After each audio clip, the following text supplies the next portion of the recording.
Hello, this is Chris Maddox from the Wild Woman Project, and I'm speaking to you today because I always speak to you at new moon time, and the new moon is coming. It's coming on April 7th, 2016. We will have our first new moon of the astrological year in the first sign of the zodiac, the new moon in Aries. So, in so many ways, this is like even more of a beginning than the new moon always is. The new moon always acts as a time of both a closing out, a bowing out of the cycle that has come before, the moon cycle, and a saying hello and reorienting and refocusing and coming to the new cycle, the new moon cycle, with a lot of intention and perhaps some clarity. So that's always our focus. So you'll notice if you're new here at the Wild Woman Project, welcome. I'm so happy you're here.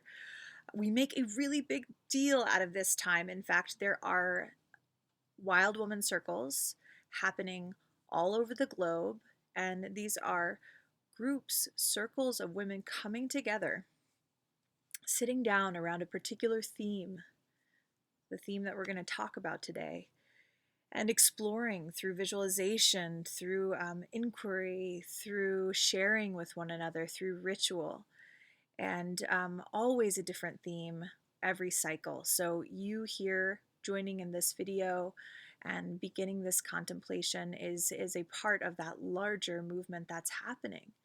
So we're going to look at this theme for the new moon in Aries. The theme of this cycle at the Wild Woman Project is activating the wise warrior. Activating the wise warrior. So there is something to be said to, looking to each of those three words, minus the, unless you really, really want to contemplate activating that sense of action, rising, vitality. That's very alive here. Activating, coming alive.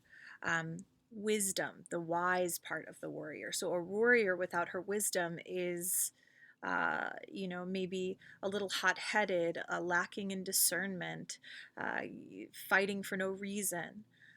So when we're looking at this particular cycle and what's going to kind of be up for many of us at this new moon in Aries, there is a facing that we're doing together with this theme, a facing of the reality of war and conflict as something that is a part of life and is perhaps a useful part of life. So that, comes out of the fact that Aries is ruled by Mars. Mars is the planet of action, of doing, and of war. So it's this idea of we want to ask ourselves at this time, what is conflict? The pushing up against one thing against the other. And what is the value that we can find in this very natural thing that happens all the time? Those of us who are very spiritually minded and quite peaceful can shy away from the idea of conflict or war, and I think at this new moon, this is a time to really contemplate what is it, what is conflict really, what is war really, and does it have any place at the table for us? And that's an exploration each person has on its own, but I want to bring in an image that I think is really powerful, and it's an image from nature, which at the project we're constantly looking to nature. If you resonate with the wild woman, you probably resonate with the natural world. And so we're constantly looking to the natural world for guidance, for inspiration, for delight, and so on. But here's something to think about. Aries comes as the first in the cycle, and it starts, Aries season, when the sun moves into Aries, starts at the spring equinox, the first sign of spring. So I want you to think of that moment where it's the end of winter, but you're walking maybe through the woods or down your street, and you start to see these brave little green souls bursting out of the ground or bursting off of a tree. The first signs of spring, the first bursts of light. So if you rewind the clock a little bit and you kind of ask, what was that little blade of grass? What was its experience coming to that point? That being the first little sprout of green bursting at the beginning of spring, end of winter. So there was a little seed. And the little seed has, like all other seeds, an imperative to grow. It's built in, it has to grow, it must do it.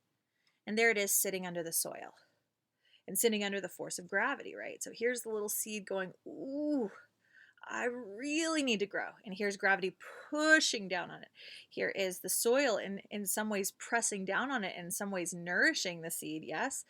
And finally, through this rising up, through all the strength that the seed has to call upon, it burst through the soil. And once it's done with that process, once it's done with the process of being under that kind of pressure, that kind of resistance, that kind of force, and it meets that force with a combating force, it rises against it and it's able to stand tall, right? So there is the imperative to grow. Some of us, we have the imperative to create, to make things, to be something, to grow in some certain way, right? We have that. And then there are maybe all of these life things, whether that's internal, like we feeling fearful, or there's this thing or that resources that are lacking, etc. A resistance, natural resistance, but it is the pushing through, the meeting those, the rising anyway, that allows us to burst through. And when we do so, we're stronger for it. So at any point, some sweet meaning human could have walked by the same little plant and begun to see the little tip of the green coming through and thought, oh my gosh, that little plant is struggling. Let me help it. And then come and moves all the soil out. And suddenly what happens to that little plant that had a trajectory to rise and to be strong, suddenly, because it no longer has anything to help it strengthen, to help it shape, to become stronger, it goes limp. And then eventually it dies. It's lacking in that strength. It needed the soil, it needed the resistance, it needed the gravity pressing up against it. So it's something to think about, both for yourself and for those people that you love who are aiming to be or do something or create something. And all of us have this very sort of inherently sweet impulse to help by removing obstacles for them.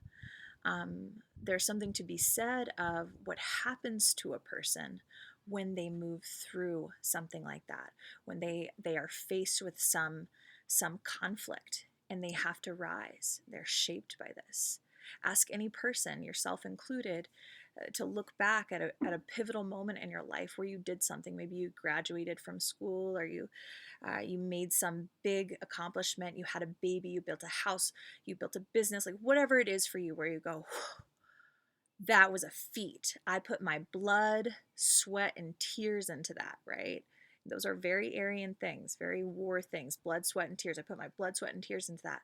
But those people, probably yourself included, look back at those experiences and say, my God, how was I shaped by that experience? Who would I be had I not had to face that, move through that, and reach that goal?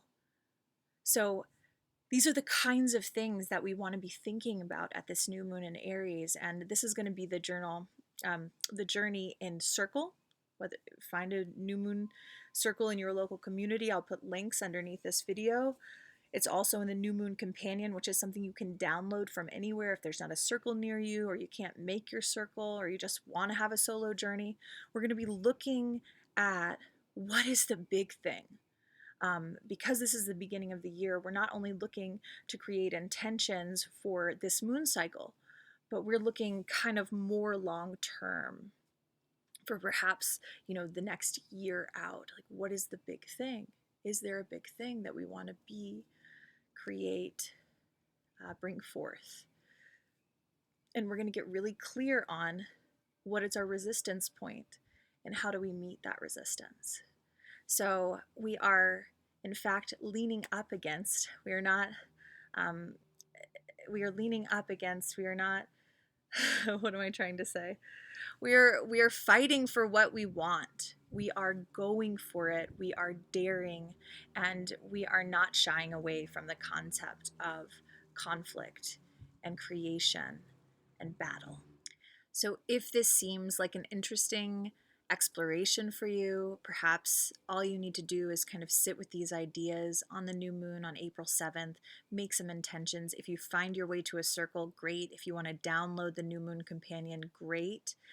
I'm just wishing you a very, very exciting, vital, fiery new moon in Aries, and a very sweet liftoff to the big year cycle ahead.